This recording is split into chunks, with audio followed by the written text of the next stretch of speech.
was just a kid when I first read that wonderful novel by Alexander Dumas, The Count of Monte Cristo.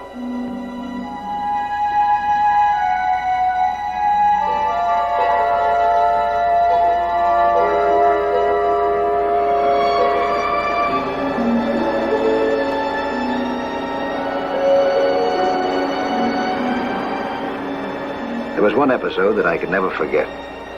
It's when Edmond Dante has removed the body of his friend from the burial sack, and he's sewn himself inside of it instead. He believed that when the burial sack is carried to the prison cemetery, he may be able to escape. But something heavy is attached to his legs, a cannonball. Even then, he doesn't realize that the cemetery of his prison is the sea, deep below.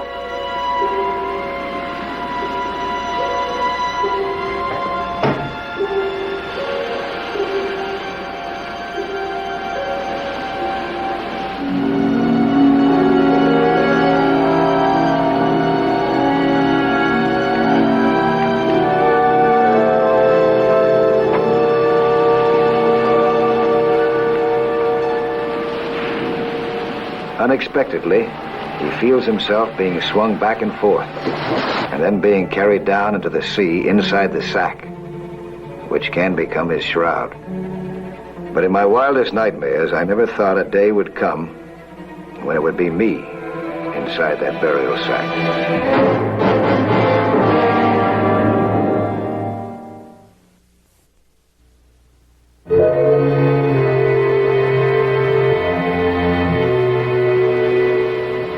Claustrophobia is something that you just cannot suffer from if you've worked as I have, beneath the sea.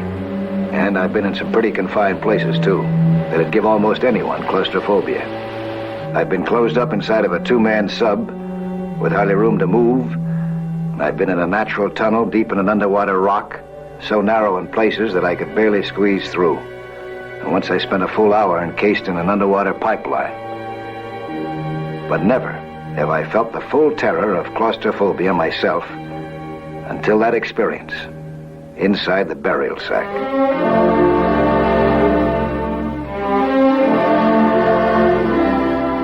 It all began when I received a phone call from the Atlas Movie Studios. They wanted me to come to the location where they were making a new version of the Count of Monte Cristo. I walked through the grounds of what seemed like a castle, no doubt the Chateau d'If, the prison from which Dante escapes.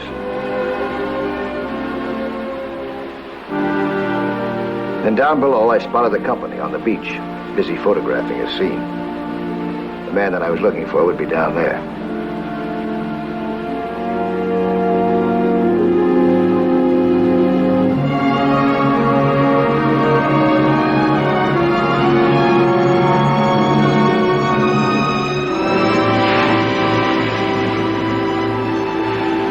The producer-director was a man that I respected, Walter Wilcox. He had a reputation for integrity and realism in his pictures.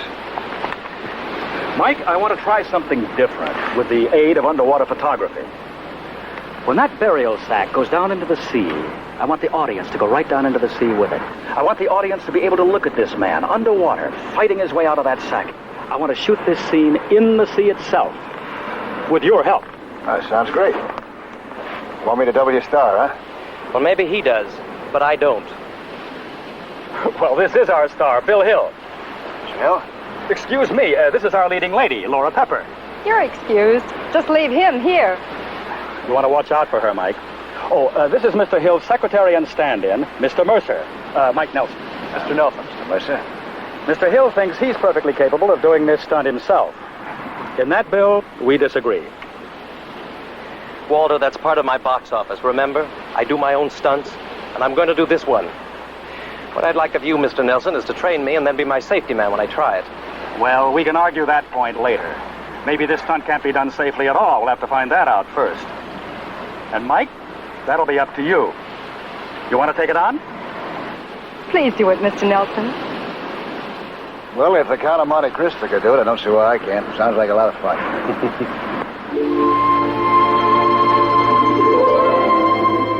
I started by looking over the area in which the scene would have to be filmed. Currents didn't seem to be any problem, and it certainly was deep enough.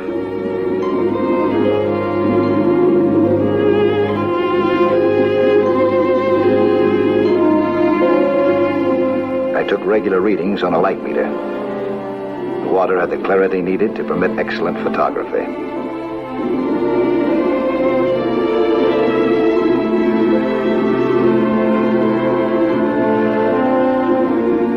Sharks.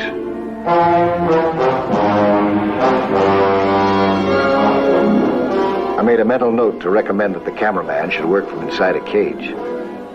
I was reasonably certain that these sharks wouldn't bother us, but he'd work better behind some protection.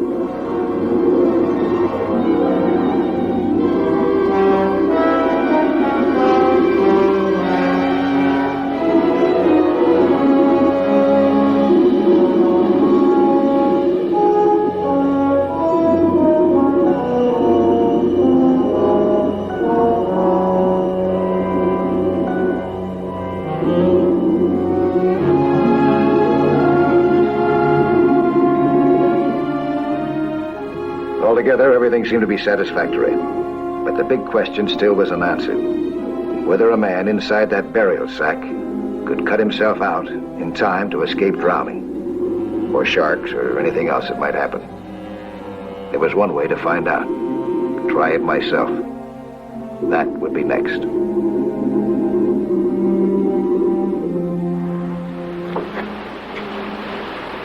Benny. Yes, sir. Knife, too dull. But this is supposed to be a crude knife that Monte Cristo makes in jail himself. I just want to be able to get out of that sack in time, huh? Yes, sir, Mr. Nelson. Mr. Wilcox says you're the boss. Anything you want. No! What's wrong? Cannonball, it's much too heavy. Take a man down too fast and too far. But Mr. Wilcox likes authentic props. These are the real McCoy. I went on my way to Can't find you them. make a dummy one that looks like it but weighs a lot less? Yes, sir. Anything you say. Okay, and that knife, too, huh? Yes, sir. What? Raise a shot, Mr. Nelson. Sharper. All right. Mr. Nelson, say, when you make that trial dive this afternoon, I'd like to be your safety man. Well, you see, I've done quite a bit of scuba diving, and, well, if you haven't made any other arrangement, I'd really appreciate the chance. Well, as a matter of fact, I was just on my way now to see if I could get a safety man. You, mind if I check you out first? No, not at all. Thanks for the break, Mr. Nelson. What do you mean, call that a break? Well, it could get Mr. Wilcox to really notice me. And he's got another picture coming up with a part that's, well, if a director really likes you, it can mean a lot. Besides, Mr. Wilcox has his way. I'm the one who'll do this stunt, not Bill. Well, how's that going to sit with Bill? Look, I've been worrying about Bill since we were in college. It's time I started worrying about me. He got his break. I'm still waiting for mine. That guy can't wait forever. I'll see you at 2 o'clock, huh? I checked Ed out a few hours later. He handled himself very well. He knew all the signals, and more important, he understood teamwork.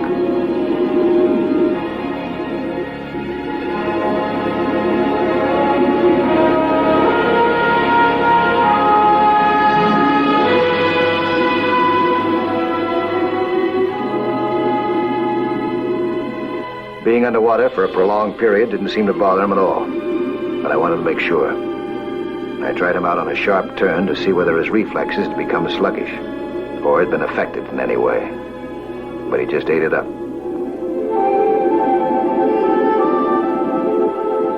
He was a real eager beaver, ready to show me every trick in his book.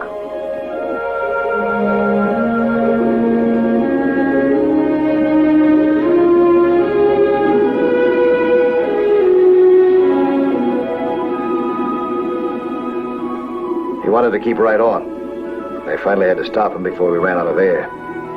But I was well satisfied. He'd be an excellent safety man. Hiya, Mike. Bill, I didn't recognize you. This is what I wear in the prison scenes. Okay, head down now. Here we go. I'll see you all later. Mike, Yeah, it's me. you all right? Yeah, it's in my nose. It just... You got that stopwatch? Yes. I'll time it from the moment you hit the surface to the moment you reappear. You sure you've got the knife? Yeah, got it right here. Good. Hey, Benny. Yeah. Give me a couple of seconds, huh, before you throw me over. Let me hyperventilate. Okay. Where do we put the counterborn on now, huh?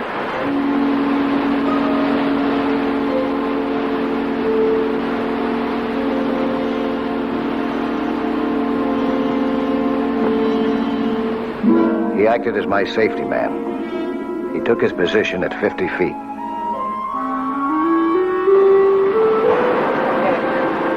We can handle it. We got him. Okay. Boy, he's heavy.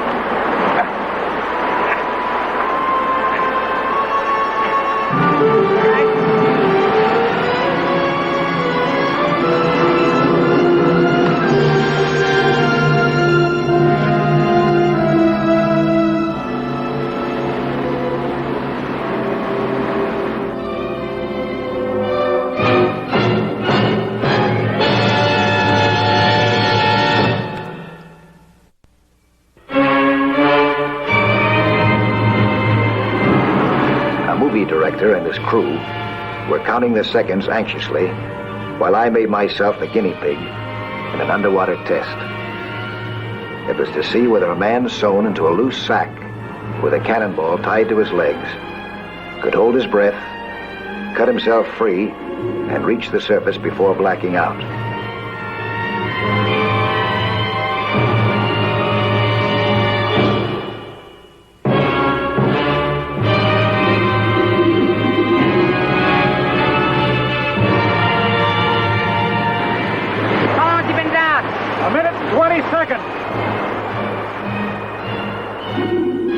Ed, the safety man, was standing by with air if I needed it. But before I let anyone else try it, I had to know what the limit would be. It took all my willpower to resist Ed's help. My lungs felt like balloons about to burst.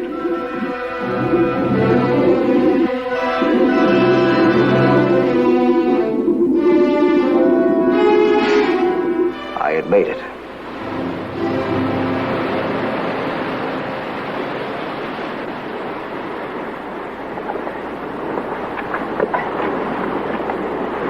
Great. You have any trouble? Oh, a little. You feel all right?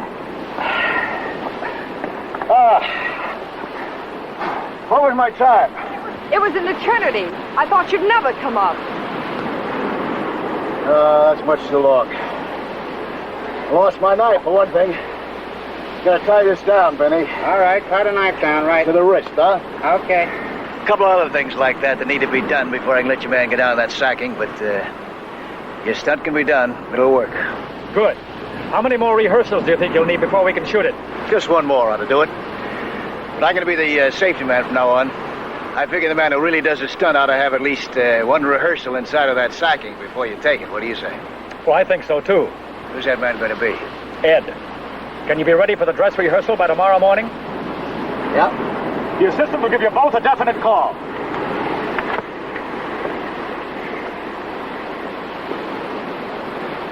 That's going to be all right. Uh-huh. You're right, Benny. There's plenty of room in there for the camera crew. Oh, yeah. We shoot through these windows here.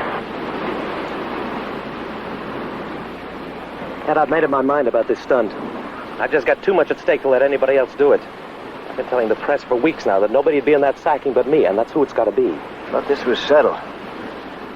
Look, Mike, I'll level with you. I know I'm not the world's greatest actor, but this physical stuff, well, that's my special angle, my big appeal. Yeah, I know, Bill, but Mr. Wilcox said that Ed, you're still working for me, and that's the way I want it. And that's final. Thanks.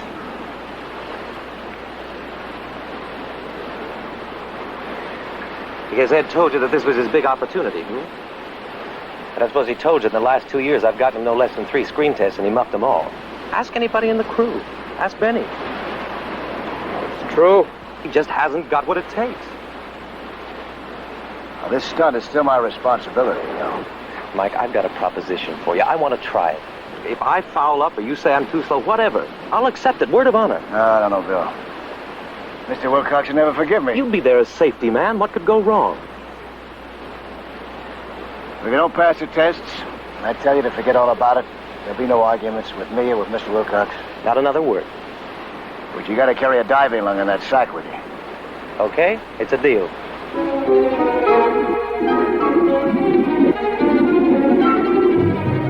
I didn't know whether I was making a mistake or not, but I didn't see how I could lose either way. If Bill handled himself badly underwater, he'd be out of our hair. If he handled himself well, it would make my job easier. Bill was a superb natural athlete. He was out of the sacking and had freed himself in amazing time, as though everything had zippers. I couldn't do any better myself, nor did I know anyone else who could.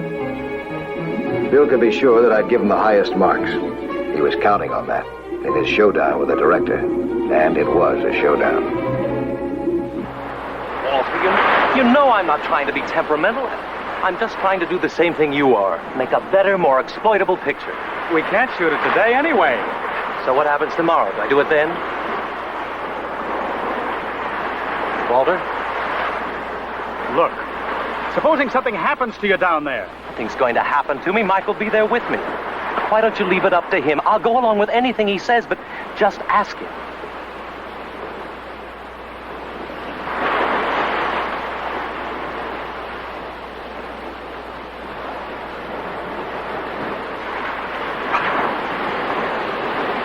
You heard it. Well, I'm asking. Oh, he can do it. On your say-so. Okay.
Bill was made up as the Count of Monte Cristo, and the director was giving him his last-minute instructions and telling him that I had arrived at a last-minute decision, too. Just to play it as safe as humanly possible, I had notified the director that I was taking Bill's stand-in down with me as an additional safety man. Bill agreed that this was a good idea. Relying on Ed was to prove a tragic mistake, but none of us knew it then. Ed also was very agreeable to the suggestion. If things went as he had planned them, he'd be my last resort, and he had his own ideas about that.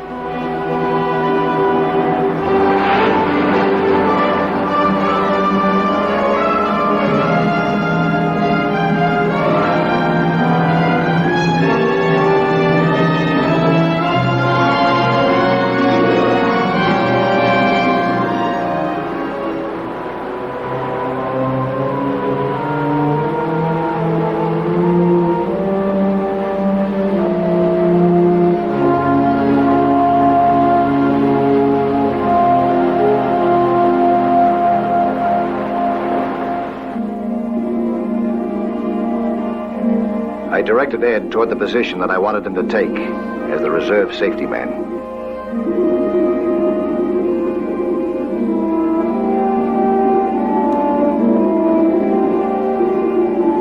The shark cage with the camera crew inside was lowered into the water.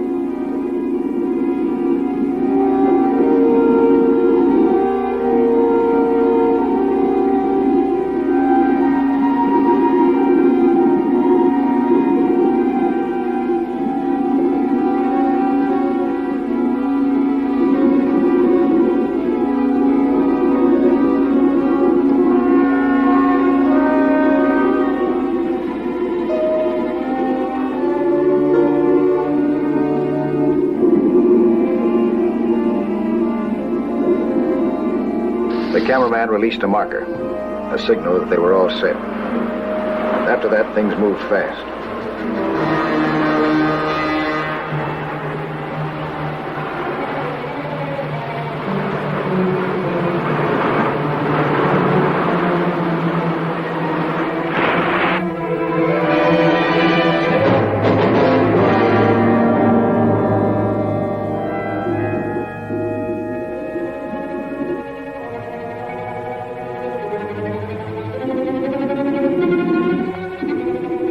In another second or two, he would have the knife out and cut himself free. Instead, he kept on kicking and twisting. This wasn't what Bill was supposed to do at all.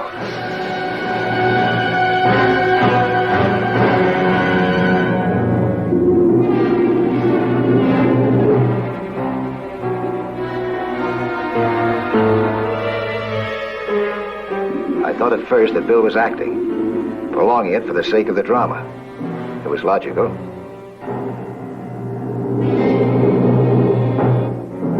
More seconds went by. Too many.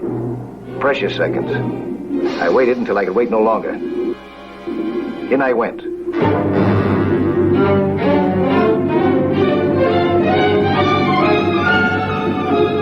I cut at the sacking, but my knife wouldn't penetrate.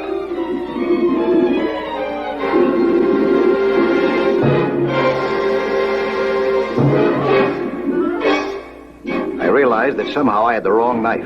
I beckoned for Ed to come, and I tore at the sacking with my hands. I pulled with everything I had, trying to make the stitches give where the prop man had sewn them.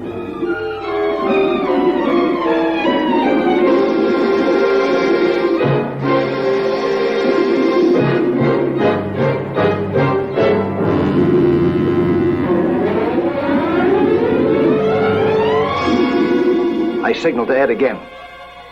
But instead of swimming to me, he swam away from me.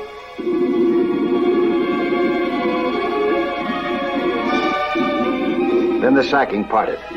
I gave Bill air until his strength came back.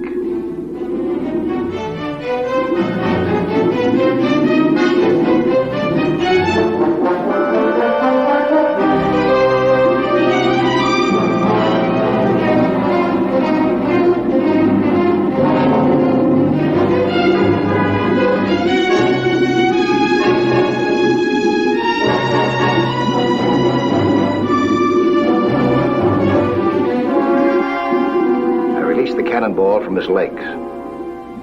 We rose together.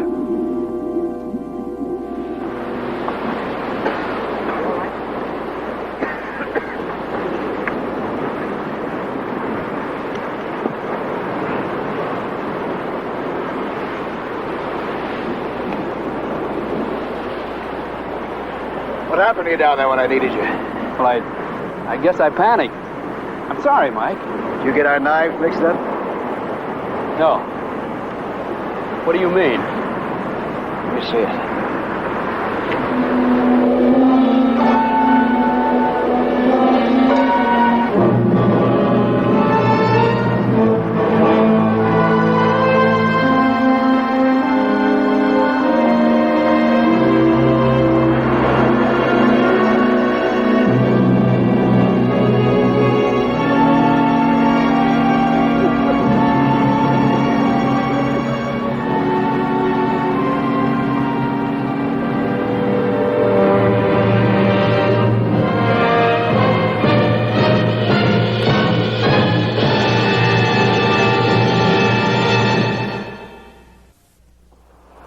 Hi there. I'm Lloyd Bridges. Skin diving is certainly a lot of fun, and it's full of adventure. See some more of it again next week, huh? When there'll be another excursion into that fabulous underwater world of Sea Hunt.